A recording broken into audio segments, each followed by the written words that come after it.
Hi friends, ఎలా ఉన్నారు? Welcome to MGT vibes. అది 1983వ సంవత్సరం.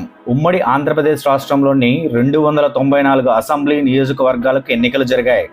అందులో సిద్దిపేట నియోజకవర్గం కూడా ఒకటి. అప్పటికి మెదక్ జిల్లాలో ఉన్న సిద్దిపేట నియోజకవర్గంలో కాంగ్రెస్ పార్టీ నుంచి సిట్టింగ్ ఎమ్మెల్యేగా ఉన్న అనంతుల మదన్ మోహన్ను ఆ పార్టీ మళ్ళీ బరిలోకి దించింది. బీజేపీ నుంచి ఆయనపై నిమ్మ నరసింహారెడ్డి పోటీ చేశారు. అప్పటికి కొద్ది నెలల కిందటే నందమూరి తారక రామారావు గారు స్థాపించిన తెలుగుదేశం పార్టీ కూడా సిద్దిపేట నుంచి తన అభ్యర్థిని పోటీలో నిలిపింది. ఆ టీడీపీ అభ్యర్థి కూడా కొత్తవారు.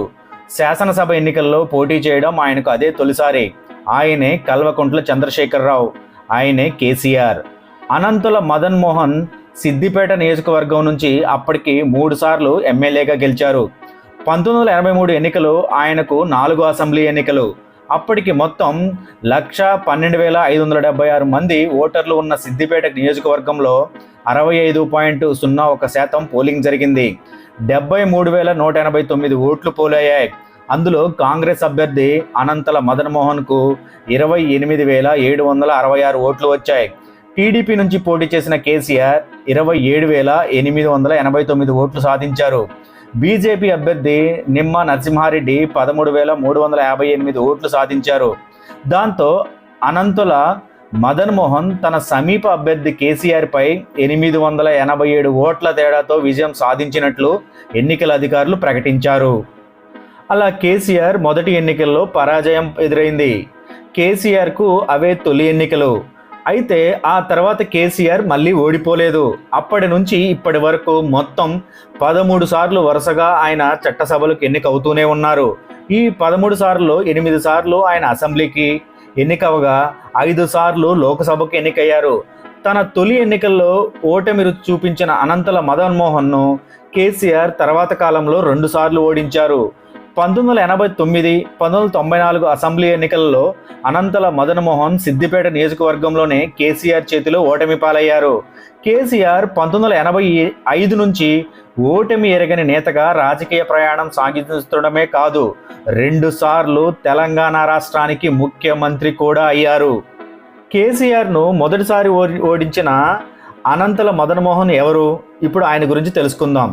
అనంతల మదన్ మోహన్ను కేసీఆర్కు రాజకీయ గురువుగా చెప్తారు. న్యాయవాద వృత్తిలో ఉంటూ తెలంగాణ ఉద్యమంలో రాజకీయాల్లో మదన్ మోహన్ చురుగ్గా ఉండేవారు. కేసీఆర్ విద్యార్థి దశ నుంచి రాజకీయాల్లోకి వచ్చిన తొలినాళ్లలో కాంగ్రెస్లో ఉన్న కాలంలో మదన్ మోహన్కు సన్నిహితంగా ఉండేవారు. అనంతరం ఎన్టీఆర్ తెలుగుదేశం పార్టీని స్థాపించడంతో కేసీఆర్ అందులో చేరి సిద్దిపేటలో అనంతులపై పోటీ చేశారు. అనంతల మదన్ మోహన్ 1970 సిద్దిపేట ఉప ఎన్నికలతో తన అసెంబ్లీ ప్రస్థానం ప్రారంభించారు.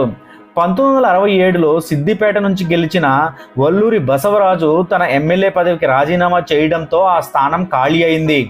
దాంతో 1970లో సిద్దిపేట అసెంబ్లీ నియోజకవర్గానికి ఉప ఎన్నిక జరిగింది. ఆ ఎన్నికలలో అనంతల మదన్ మోహన్ స్వతంత్ర అభ్యర్థిగా పోటీ చేయగా కాంగ్రెస్ పార్టీ నుంచి పివి రాజేశ్వరరావు పోటీ చేశారు. 31,633 ఓట్లు సాధించిన అనంతుల ఆ ఎన్నికల్లో గెలిచారు. అనంతరం 1972, 1979 ఎన్నికల్లోనూ అనంతల మదన్ మోహన్ విజయం సాధించారు. 1983లో ఆయన కేసీఆర్పై గెలిచారు. పివి నరసింహారావు, మర్రి చెన్నారెడ్డి, భవనం వెంకటరామరెడ్డి, టంగుటూరి అంజయ్య, కోట్ల విజయభాస్కర్ రెడ్డిల మంత్రివర్గాల్లో ఆయన పనిచేశారు. రెవెన్యూ, ఆరోగ్యం, విద్యాశాఖ వంటి కీలక శాఖలకు ఆయన మంత్రిగా ఉన్నారు.